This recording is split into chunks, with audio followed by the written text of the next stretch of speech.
Hey guys, welcome back to Mind of AK. My name is AK Wright. I'm a writing sculptor, sculpting writer, or whatevs. You guys have been asking me what I've been doing for the last 2 months. Well, believe it or not, I have been busy. But being busy without showing any progress or work makes me look bad, and I do apologize for that. But I do want to get back on track now that it is Halloween weekend. This is the time where everyone indulges in their creepy and spooky sides of life. So I wanted to get back on track by making something creepy and spooky. And my bright idea was this.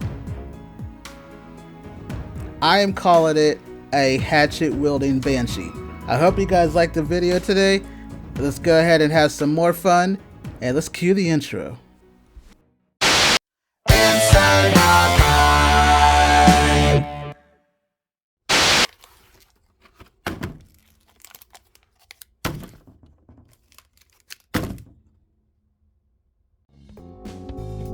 Alright, Hatchet wielding Banshee time. Let's get started with that prep work. For this week specifically, I'll be using some things I use all the time. That's aluminum foil and Super Sculpted Ultralight and Super Sculpted Original Blend.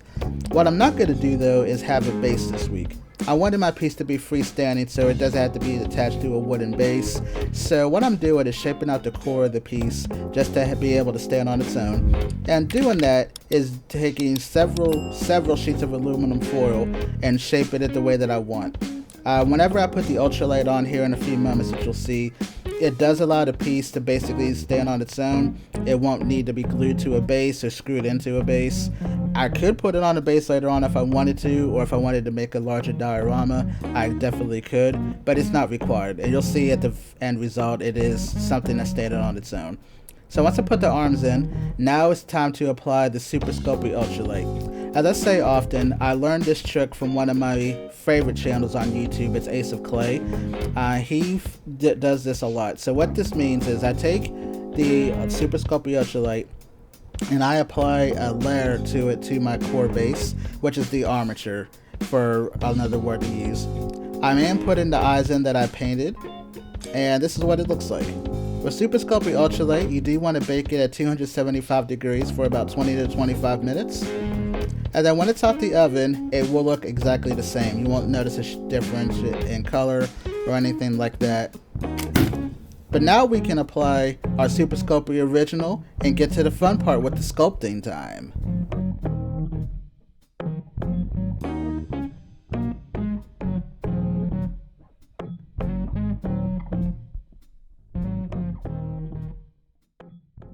I just wanted to address something here while I'm applying these layers of clay to my base structure. This is the process that I utilize, that I learned, and I feel comfortable with. But if you are just starting out with getting into sculpting or want to try it, you don't have to mirror my process or anyone else's process, like Sinks of Clay, North of the Border. Find your process that works for you. If you just want to get started with aluminum foil, do it. But do what's comfortable and make sure that you're always having fun. That's the main thing. Have fun. So I was making my piece this week, and at the end result, I did come to a conclusion. So let's say you're a ghost, and you go out on the town one night doing ghost stuff, and you meet a piranha. And you and a piranha really hit it off. You're vibing and everything. Piranha invites you back to her place, if they have places. And she has a little bit of drink for you all to have. So if all of that helping combined, I believe you would get this week's creature feature. And I will admit, I just forgot to put the logo at the beginning, and I needed to create a way to show it this late in the video, so I apologize for my really, really bad joke.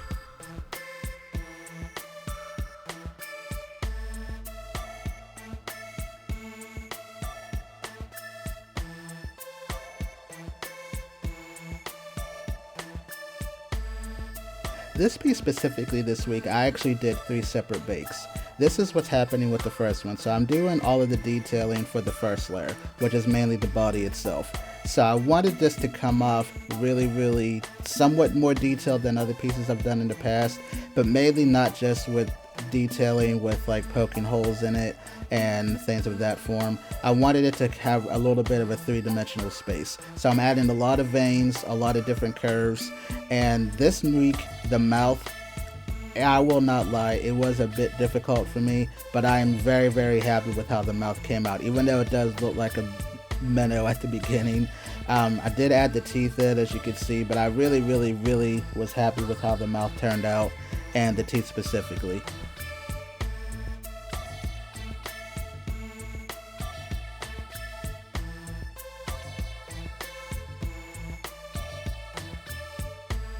Right now I'm just doing a final more bit of details with the face, specifically added some dents, a little bit of crevices, just again so it doesn't look so smooth and placated as far as that, if that's a way of saying it.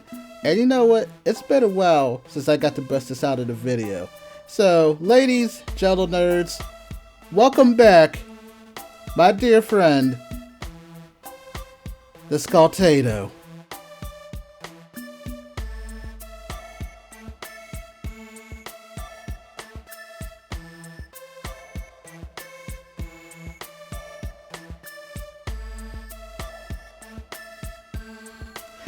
Alright, we just got the first bake out the oven and it looks good. Now the one thing I want to acknowledge, I did bulk out the arms with more aluminum foil and ultralight, but my camera didn't record it.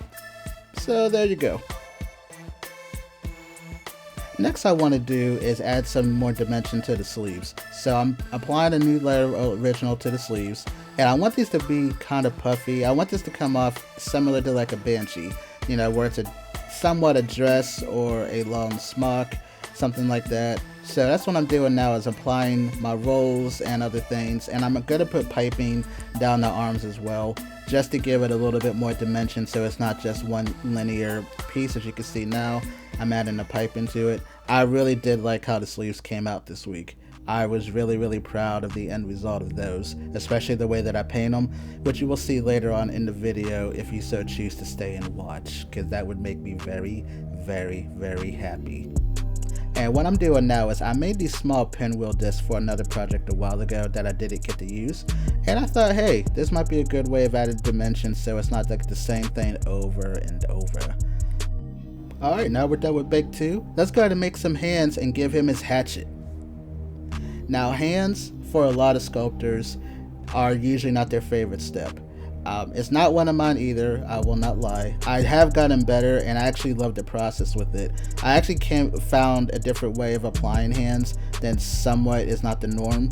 And since then, I've actually not have any complications with adding hands or forming hands in the long run. So you'll see my process here in a moment. Again, hands may be difficult at the start of it, but like a lot of things when it comes to sculpting, just stick with it, keep going. You're gonna learn a lot about your style, about the process, about your comfort levels, non-comfort levels, things you want to grow in, things you want to try to develop. This is all in the process. When I first started, hands were the bane of my existence. Now, they are still the bane of my existence, but I learned to love making them anyway, because I can't just make stuff without hands. But yeah, this is my process with the hands. I do make the similar process with the other hatchet. Admittedly, the other hand is a little bit smaller than this one, but it's holding a hatchet, so I figured I could get a little bit of play out of that and move forward.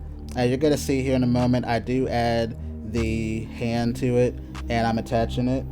And when I do attach the hatchet to the other hand, I do put it on, and then to secure it more, I do wrap another layer of clay around it, just to give it dimension so it doesn't droop in the oven or make it not look like he's holding it, let alone it's just free hanging there, I guess is the way to say it.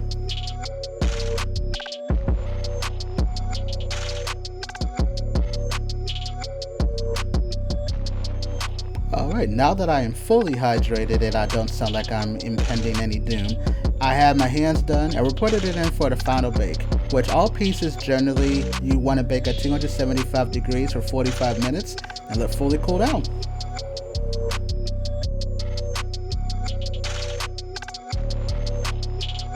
Now that we got our Hatchet wielding Banshee out the oven, I think it looks so great. let's go ahead and start painting it today, which all of my paints I'll be using will be a combination of apple barrel and folk art matte acrylic paints. As you'll see, a lot of channels will say you don't want to use satin or glossy ones for your base coats. They do become tacky and it's really hard to work with that. Always try to use matte if you can.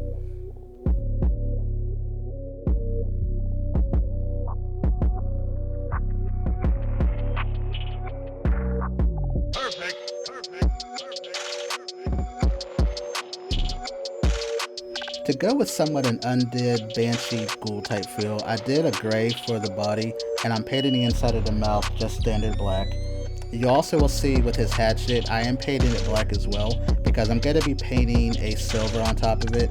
And as you'll learn from a lot of painting channels specifically, and also again, not to shout out Ace of Clay so much, I did learn it from him though. Metallics look really well when they're painted on top of black. They just have a really great thing on there for that. To add some dimension, like I stated earlier, I didn't want it to look super monochromatic, so I did apply some antique white mixed with a dash of black on there for the piping, the hands, and then also the teeth. I didn't want this to come off super primal today, so I didn't apply any blood to the teeth or anything. I figured you get the point. This is something you don't want to see in a dark alley anytime, at a haunted house, anything like that. So I didn't want to go too overboard, and I also didn't want YouTube to say my video couldn't be out there for everybody either. So I made a judgment call, and that's what we're going to go with. Now that everything's painted, here's the step that I admittedly am not a fan of, is blackwashing. If you're not familiar with what this is very watered down black acrylic paint. You just brush it on and get it into all the crevices of the piece. This is a much needed step. I just am not a fan of it. I don't like doing this, but it's important, so we get it done. As you can see, it goes into all of those crevices and makes the detail come out. And again, it is something that is needed. I just wish there was another way around it.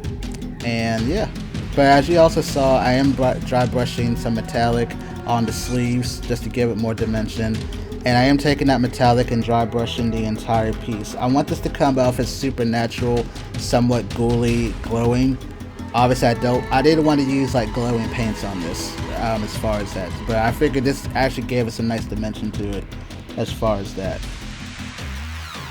And now that all my dry brushing's done, everything's painted, here's the final step. Is I take some top coat nail polish. You can get this locally at most dollar stores for $1. And I take this and I apply it. It is a nice aesthetic. It looks like he's drooling and gives it a nice, very ghouly feel. And we are all done, folks. I am so excited with how this came out. Let's get it. Lights, camera, smaction.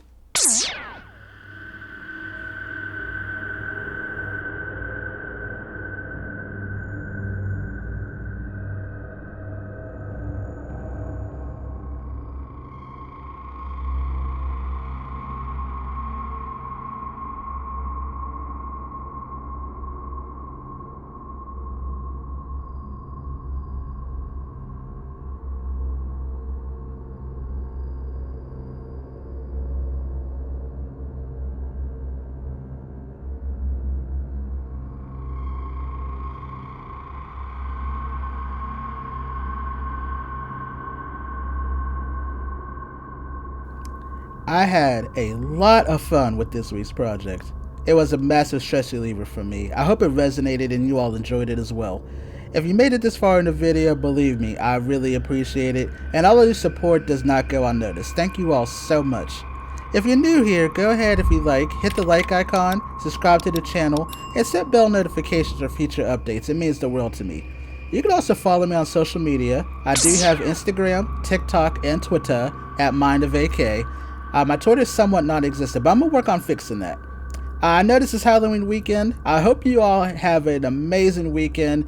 Eat lots of candy, stay away from the boogeymen, and we're not going to talk about Halloween ends. We just won't. But what we will talk about is I will be back next week with a new project, something really fun. Take care, stay loved. I'll see you guys next week. inside our minds.